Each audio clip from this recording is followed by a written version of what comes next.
प्रधानमंत्री नरेंद्र मोदी ने अपने जन्मदिन के मौके पर देश के अन्नदाताओं को एक बड़ी सौगात दी है। प्रधानमंत्री मोदी ने मध्य प्रदेश के धार में प्रधानमंत्री मित्र टेक्सटाइल पार्क का शिलान्यास किया। पीएम मित्र टेक्सटाइल पार्क से धार में जहां 3 लाख रोजगार के अवसर पैदा होंगे, साथ ही कपास की खेती से जुड़े किसानों को भी सीधा लाभ मिलेगा। प्रधानमंत्री मित्र पार्क में सौर ऊर्जा संयंत्र, पानी और बिजली की लगातार उपलब्धता, आधुनिक सड़कें और 81 प्लग एंड प्ले यूनिट्स की सुविधा होगी। श्रमिकों और महिला कर्मचारियों के लिए आवास और सामाजिक सुविधाएं भी पार्क का हिस्सा होंगी, जिससे केवल इंडस्ट्रियल पार्क नहीं बल्कि एक आधुनिक इंडस्ट्रियल सिटी के तौर पर विकसित होगा।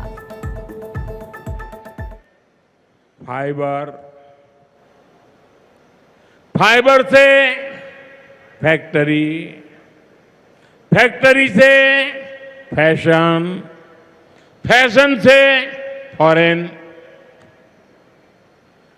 ये फॉरेन तक का सफर जल्दी और आसानी से पूरा होगा। साथियों, मुझे बताया गया है कि धार के इस पीएम मित्र पार्क में करीब 1300 एकड़ जमीन 80 से ज्यादा यूनिट को आवंटित भी कर दी गई है। यानी यहां जरूरी इंफ्रास्ट्रक्चर का काम और फैक्ट्री बनाने का काम दोनों एक साथ चलेगा। इस पार्क में रोजगार के 3 लाख नए अवसर भी बनेंगे और एक बड़ा प्रभाव पड़ेगा लॉजिस्टिक कॉस्ट का पर। पीएम मित्र पार्क के सामान इधर से उधर ले जाने की लागत कम होगी, मैन्युफैक्चरिंग की लागत कम होगी, हमारे प्रोडक्ट सस्ते बनेंगे और दुनिया में और ज्यादा कॉम्पिटिटिव होंगे। प्रधानमंत्री नरेंद्र मोदी ने मध्य प्रदेश के धार से पाकिस्तान पर जोरदार हमला बोला और कहा कि पाकिस्तान से आए आतंकवादियों ने हमारी बहनों बेटियों का सिंदूर उजाड़ा। हमने ऑपरेशन सिंदूर करके आतंकी ठिकानों को उजाड़ दिया। हमारे वीर जवानों ने पलक झपकते ही पाकिस्तान को घुटनों पर ला दिया। अभी कल ही देश और दुनिया ने देखा कि एक पाकिस्तानी आतंकी रो रो कर अपना हाल बता रहा था। प्रधानमंत्री मोदी ने कहा कि नया भारत किसी भी परमाणु धमकियों से डरता नहीं, नया भारत घर में घुसकर मारता है। आज देश मां भारती की सुरक्षा को सर्वोच्च प्राथमिकता देता है। पाकिस्तान से आए आतंकियों ने हमारी बहनों बेटियों का सिंदूर उजाड़ा था। हमने ऑपरेशन सिंदूर करके आतंकी ठिकानों को उजाड़ दिया है।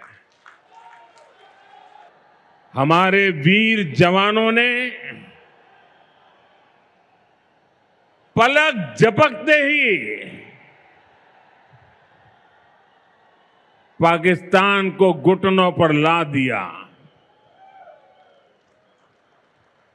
अभी कल ही देश और दुनिया ने देखा है, फिर एक पाकिस्तानी आतंकी ने रो रो कर अपना हाल बताया है। साथियों, ये नया भारत है। ये किसी की परमाणु धमकियों से डरता नहीं है।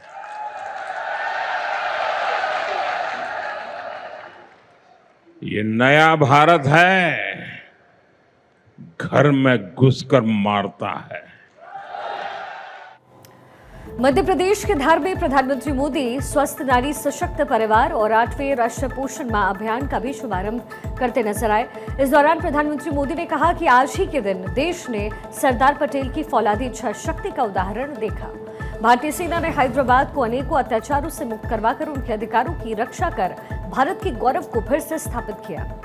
देश की इतनी बड़ी उपलब्धि को, सेना ने इतने बड़े शौर्य को कई दशक बीत चुके हैं, कोई याद करने वाला नहीं था, लेकिन आपने मुझे मौका दिया। हमारी सरकार ने 17 सितंबर की हैदराबाद की घटना को अमर कर दिया।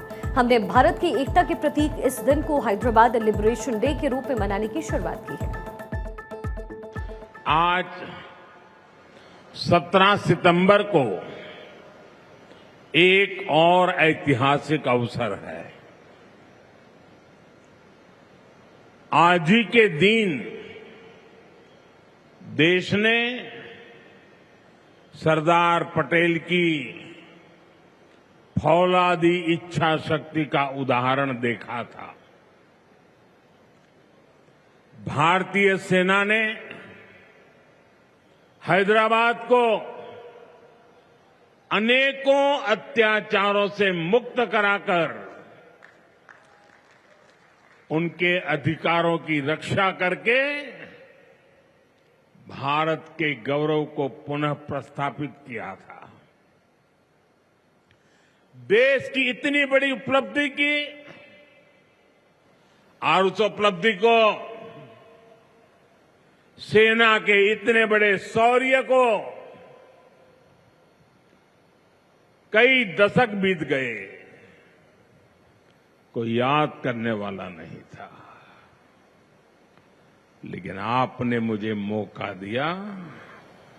हमारी सरकार ने 17 सितंबर सरदार पटेल हैदराबाद की घटना उसको अमर कर दिया है।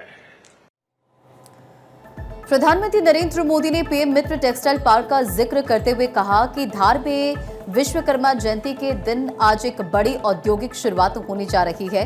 देश के सबसे बड़े इंटीग्रेटेड टेक्सटाइल पार्क का शिलान्यास यहां धार में हुआ। इस पार्क से भारत की टेक्सटाइल इंडस्ट्री को नई ऊर्जा मिलेगी और किसानों को उनकी उपज का उचित मूल्य मिलेगा। इस टेक्सटाइल पार्क से हमारे युवाओं युवतियों को बड़ी संख्या में रोजगार मिलेगा। मैं इन परियोजनाओं के लिए सभी देशवासियों को बधाई देता हूं। पीएम मित्र टेक्सटाइल पार्क को लेकर टॉप टेक्सटाइल कंपनियों ने निवेश की इच्छा जाहिर की है और अभी तक 21,000 करोड़ के निवेश के प्रस्ताव आ चुके हैं।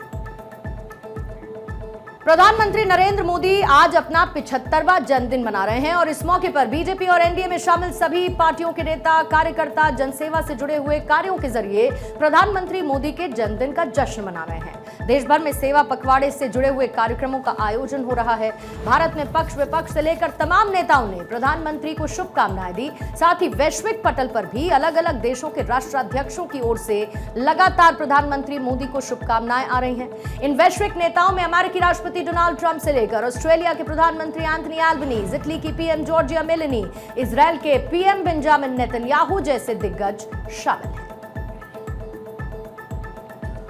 अमेरिकी राष्ट्रपति डोनाल्ड ट्रंप ने भी सोशल मीडिया पर पोस्ट शेयर किया। प्रधानमंत्री मोदी को जन्मदिन की बधाई दी। इस पोस्ट में ट्रंप ने पीएम मोदी को नरेंद्र लिखकर संबोधित किया और उन्हें अपना मित्र बताया। ट्रंप ने लिखा कि अभी अभी अपने मित्र प्रधानमंत्री नरेंद्र मोदी के साथ एक शानदार फोन कॉल हुई। मैंने उन्हें जन्मदिन की ढेर सारी शुभकामनाएं दी।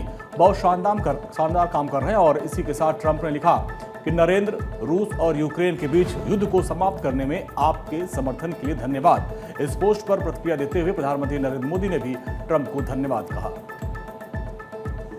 वहीं रशिया के राष्ट्रपति व्लादिमीर पुतिन ने एक संदेश के जरिए प्रधानमंत्री मोदी को जन्मदिन की बधाई दी। पुतिन ने भारत रशिया संबंधों को मजबूत करने के लिए प्रधानमंत्री मोदी के व्यक्तिगत प्रयासों की सराहना की। पुतिन ने लिखा है, आप हमारे देश के बीच विशेष रूप से विशेषाधिकार प्राप्त रणनीतिक साझेदारी को मजबूत करने और विभिन्न क्षेत्रों में पारंपरिक रूप से लाभकारी रूसी भारतीय सहयोग विकसित करने में अहम व्यक्तिगत योगदान दे रहे हैं।